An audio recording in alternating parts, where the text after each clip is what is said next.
इन चीजों को एक साथ खाने का मतलब है कि आप रोज धीमा जहर खा रहे हैं। हेलो दोस्तों, हमारे शरीर में हो रही छोटी से छोटी समस्या, चाहे वह बालों का झड़ना हो, स्किन का खराब होना, दिन भर थकान या आलस आना या पेट का खराब हो जाना, ज्यादा से ज्यादा बीमारियां आजकल केवल हमारे गलत खान पान की वजह से ही हो रही हैं। यह वीडियो आपको उस धीमे जहर से बचाएगा जो आप अनजाने में अपने भोजन के साथ खा रहे हैं। यह वीडियो उन महिलाओं व पुरुषों के लिए भी है जो भोजन को बनाते हैं और उन लोगों के लिए भी है जो तैयार भोजन को खाते हैं। तो आज के बाद जब भी आप भोजन बनाएं या खाएं तो दो ऐसी चीजों को एक साथ ना बनाएं और ना ही खाएं जो एक दूसरे के विरोधी हो या तासीर में एक दूसरे के उलट हो, जैसे कि एक बहुत ज्यादा ठंडा और दूसरा बहुत ज्यादा गर्म, या फिर एक बहुत ज्यादा एसिडिक हो और दूसरी बहुत ज्यादा एल्केलाइन। और इन चीजों को एक साथ खाने से क्या होता है यह भी जान लीजिए। वजन का बढ़ना, एसिडिटी, गैस, अपचन, बालों का झड़ना, स्किन पर एलर्जी,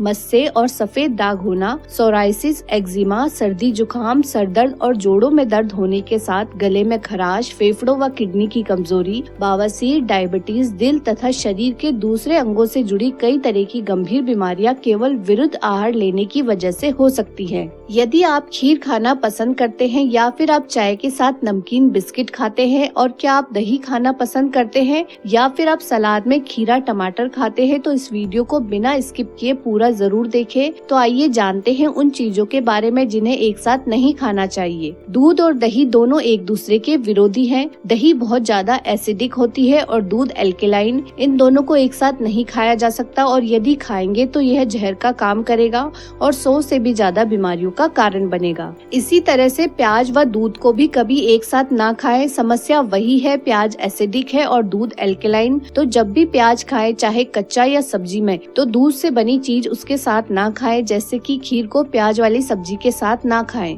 अगर आपको प्याज खानी है तो दही के साथ खाएं, क्योंकि दही और प्याज की गहरी दोस्ती है। दही में प्याज डालकर खाइए या प्याज में दही को मिलाकर खाइए। अब दूसरी चीज, शहद के साथ घी नहीं खाना चाहिए। घी व शहद दोनों एक दूसरे के जानी दुश्मन हैं। वैसे दोनों अमृत होते हैं, लेकिन एक साथ मिलते ही दोनों जहर का काम करेंगे। इसी तरह से काली उड़द दाल को दही के साथ कभी नहीं खाना चाहिए। पंजाब में इसे महा की दाल भी कहते हैं। आयुर्वेद में मैंने ये 12 साल पहले पढ़ा था और मैंने लगभग 1 साल तक उड़द दाल को दही के साथ खाकर देखा। तो पहले मेरा ब्लड प्रेशर नॉर्मल रहता था, लेकिन जब उड़द दाल के साथ दही खाया तो बीपी हाई हो गया। तो आप सभी से मेरा विशेष निवेदन है कि दही वड़ा अगर उड़द दाल का बना हो तो इसे दही के साथ मत खाइए। तो अब आप सोचेंगे कि क्या दही वड़ा खाना छोड़ दे? नहीं दोस्तों, दही वड़ा खाइए, लेकिन उड़द दाल का नहीं बल्कि मूंग दाल का, क्योंकि मूंग दाल को दही के साथ खा सकते हैं। इसके अलावा अरहर यानी तुअर दाल, चना दाल, मसूर दाल दही के साथ खा सकते हैं।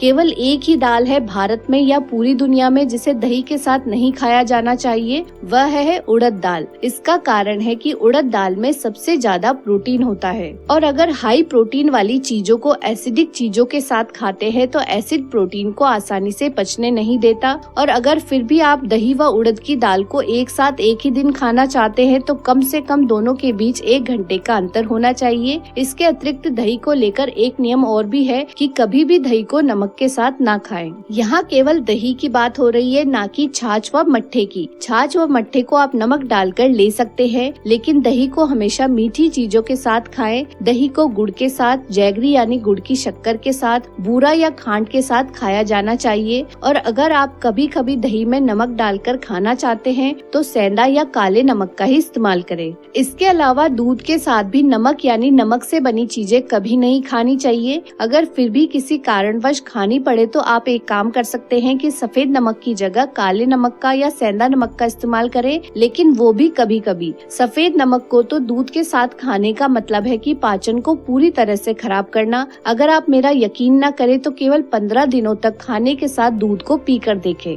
आपका स्वास्थ्य बिगड़ने लगेगा, स्टूल यानी मल का रंग परिवर्तित होने लगेगा, पाचन से जुड़ी शुरुआती परेशानियां होने लगेंगी जो धीरे धीरे गंभीर बीमारी का रूप ले लेती हैं। इसके अलावा खट्टे फलों के साथ दूध नहीं पीना है, जैसे कि संतरा, मौसमी, अंगूर, नींबू, यानी कि ऐसे सभी फल जिसमें सिट्रिक एसिड होता है। इसका कारण है कि खट्टे फल एसिडिक होते हैं और दूध एल्केलाइन। इन फलों के साथ आप दही, लस्सी या छाछ ले सकते हैं। और हाँ, अब आप फलों के राजा आम के बारे में भी जानना चाहेंगे। आम जब तक पकता नहीं है तो वह खट्टा होता है, यानी उसकी प्रकृति एसिडिक होती है, लेकिन जब वह पक जाता है तो वह मीठा हो जाता है, तब उसकी प्रकृति एल्कलाइन हो जाती है। तो इसलिए आप पके हुए मीठे आम को दूध के साथ यानी मैंगो शेक बनाकर ले सकते हैं। और हाँ, शहद के साथ भी खट्टे फलों को खाने से बचें। साथ ही शहद को कभी भी ना तो गर्म करके खाएं और ना ही तेज गर्म चीज में डालकर खाएं। इसके अलावा केला, सेब, चीकू, गाजर को भी दूध के साथ ले सकते हैं, लेकिन बैंगन व मूली को दूध के साथ ना ले, क्योंकि ये दोनों एसिडिक होते हैं। और हाँ, कटहल को भी दूध के साथ कभी ना खाएं। हालांकि कटहल एल्कलाइन होता है, लेकिन फिर भी इसे दूध के साथ नहीं खाया जा सकता, क्योंकि इसमें हाई अमाउंट में प्रोटीन होता है।